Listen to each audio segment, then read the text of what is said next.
Oke, selamat siang anak-anak.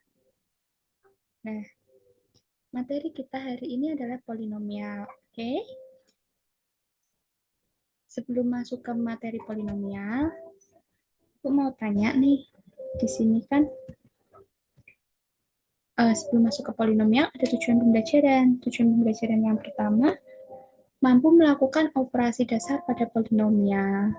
Tujuan pembelajaran yang kedua, mampu menerapkan teorema sisa dan faktor, serta tujuan ketiga adalah menyelesaikan masalah polinomial. Oke, selanjutnya. Di sini juga ada sebuah kata pengantar, yang dimana penjualan alat sekolah di Bandar Lampung mengalami peningkatan menyambut tahun ajaran baru. Di pasar bambu kuning, para ibu terlihat ramai membeli tas, sepatu, dan seragam sekolah. Serta untuk alat tulisnya itu seperti buku dan pulpen. Nah, ternyata para pedagang di sana sibuk melayani pembeli meski kenaikan harga relatifnya kecil. Yang pertama, kalau seragam ternyata hanya naik 1.000 sampai 2.000 per potong. Tetapi harga buku berkisar 38.000 sampai 60.000 per pak, tergantung ketebalannya. Menariknya lagi, ternyata pada penjualan buku harian itu bisa diprediksi dari persamaannya. Persamaannya sebagai berikut, ada fx sama dengan x pangkat 3 ditambah 2x pangkat 2 dikurangi 3x ditambah 5. Oke, pertanyaan Ibu. Di dalam kata pengantar ini, pengantar sebelum kita masuk ke polinomial, adakah yang termasuk bagian polinomial? Ya, tentu ada. Mana? Yang mana bagian polinomialnya?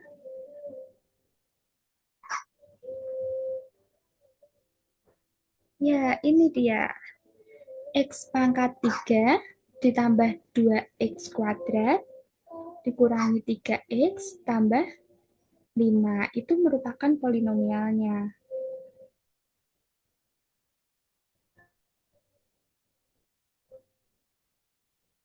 Kemudian, kita lanjut.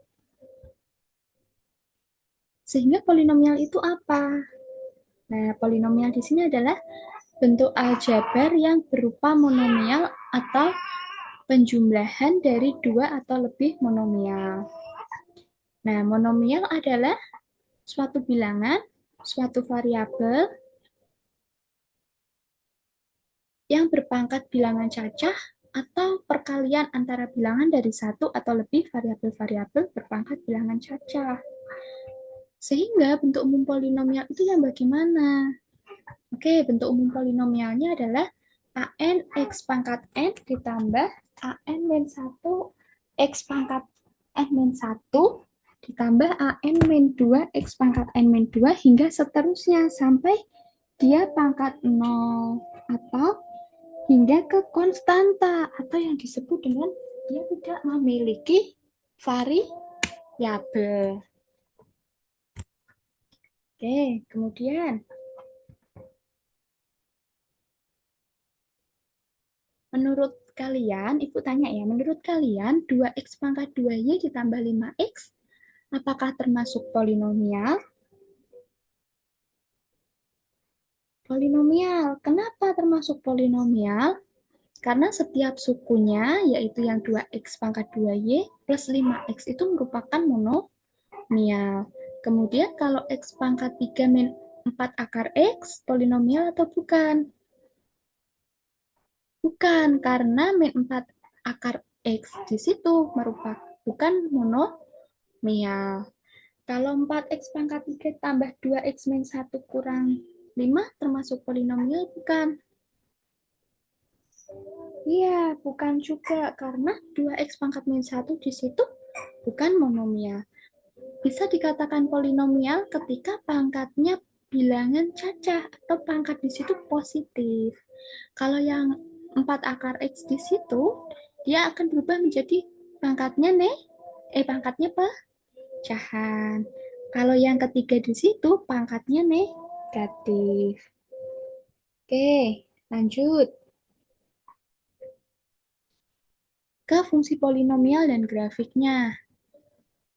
Nah, kita pertama fungsi polinomial dulu. Untuk fungsi polinomial, bentuk polinomial dapat kita gunakan untuk mendefinisikan suatu fungsi polinomial pada variabel X, di mana fungsi yang memiliki bentuk umum sebagai berikut. Oke, bentuk umumnya seperti apa? Ya, bentuk umumnya seperti ini. Px sama dengan ANX pangkat N tambah AN min 1X pangkat N hingga ke pangkat terendah, atau bahkan dia tidak memiliki variabel atau yang disebut dengan konstanta. Nilai polinomial Px untuk X sama dengan K pada polinomial Px ditentukan dengan dua cara, anak-anak. Cara pertama itu substitusi, dan cara yang kedua adalah skema Horner. Substitusi itu namanya aja substitusi, berarti dia memasukkan. Oke, cara substitusi berarti dengan mensubstitusikan X sama dengan K pada polinomial Px, fungsi polinomialnya. Kemudian yang kedua dengan cara skema Horner, berarti dia menentukan nilai suku banyak dengan cara skema, yaitu mengubah suku banyak menjadi bentuk yang lebih mudah untuk dioperasi suatu bilangan dan mensubstitusikan dengan nilai K yang kita cari. Nah, kita lihat contoh. Ya, anak-anak, kita lihat contoh.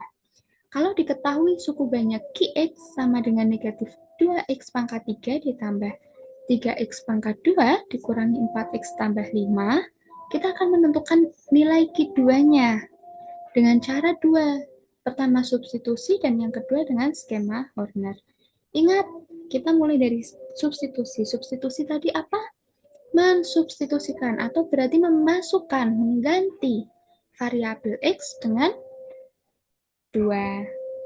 Nah, substitusikan X sama dengan 2 ke dalam mana? Ke bentuk persamaannya. Berarti Q2 sama dengan min 2 dikali 2 pangkat 3 ditambah 3 dikali 2 pangkat 2 dikurangi 4 kali 2 ditambah 5. Nah, lanjut.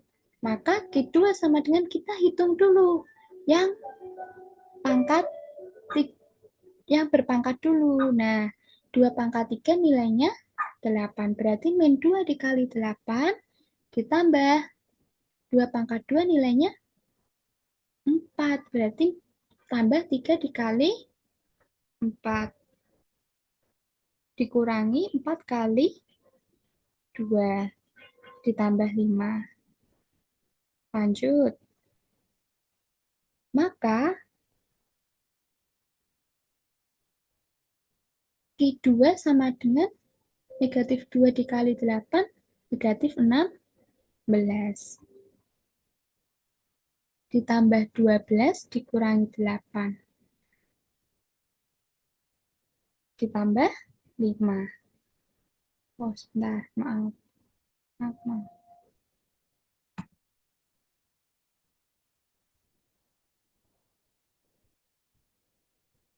Ya, tadi sampai di negatif 16 tambah 12 dikurangi 8 tambah 5. Sehingga hasilnya adalah Q2 sama dengan negatif 7. Itu untuk cara substitusi. Sekarang, kalau dengan cara skema Horner. Cara skema Horner sekarang yang kedua cara skema Horner. X-nya sama dengan berapa? X-nya sama dengan 2.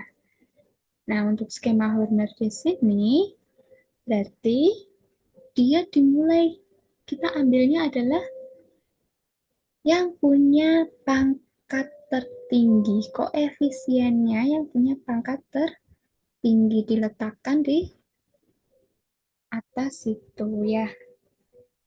Oke, dari mana pangkat tertingginya? Negatif 2. Kemudian 3. Kemudian negatif 4. Lanjut ke yang tidak punya variabel 5. Dikalikan dengan berapa? 2. Nah, kemudian negatif 2-nya kita turunkan. Jadi kan tetap 2 dikali negatif 2, kemudian diletakkan di bawah 3, hasilnya negatif 4. 3 ditambah negatif 4, hasilnya adalah negatif 1. Kemudian dikalikan juga dengan 2. Lalu hasilnya diletakkan di bawah negatif 4. Negatif 4 ditambah negatif 2, hasilnya negatif 6. Dikalikan lagi dengan 2. Hasilnya negatif 12. 5 ditambah negatif 12, betul, negatif 7. Sama dengan Q2. Nilainya Q2 adalah negatif 7. Apakah dengan cara skema Horner dengan substitusi hasilnya sama? Ya, tentu harusnya hasilnya sama. Oke, sekarang ke sini. Latihan soal. Ibu punya 3 latihan soal. Jadi silahkan anak-anak